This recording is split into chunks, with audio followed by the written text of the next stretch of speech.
Les sites de Liber Aerospace en Occitanie sont spécialisés dans les systèmes d'air aéronautiques. C'est-à-dire que nous réalisons le conditionnement d'air, la pressurisation et tout ce qui est lié au système d'air dans un avion.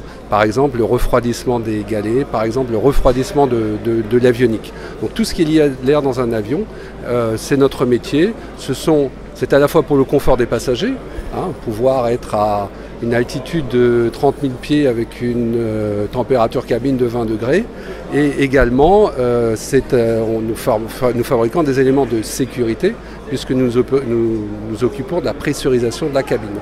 Nous avons, dans le cadre de notre diversification, nous souhaitons utiliser nos technologies aéronautiques qui sont des cycles à air sur des paliers à air.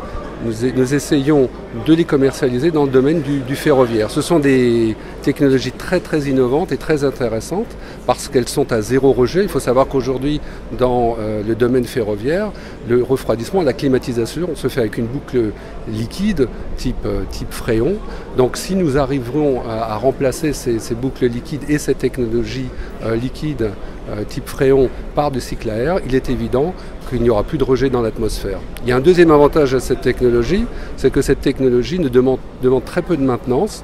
Et si l'on regarde le coût des trains sur le cycle de vie d'un train, on estime qu'on peut atteindre des gains entre 10 et 20%.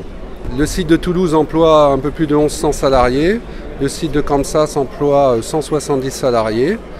En termes de perspectives d'embauche, nous avons prévu d'embaucher une soixantaine de personnes cette année. Les profils, à la fois des profils engineering, mais surtout cette année des profils dans les métiers de la production, car il faut répondre aux augmentations de cadence, notamment chez Airbus, puisque le programme A320 Neo va croître fortement dans les mois et les années qui viennent.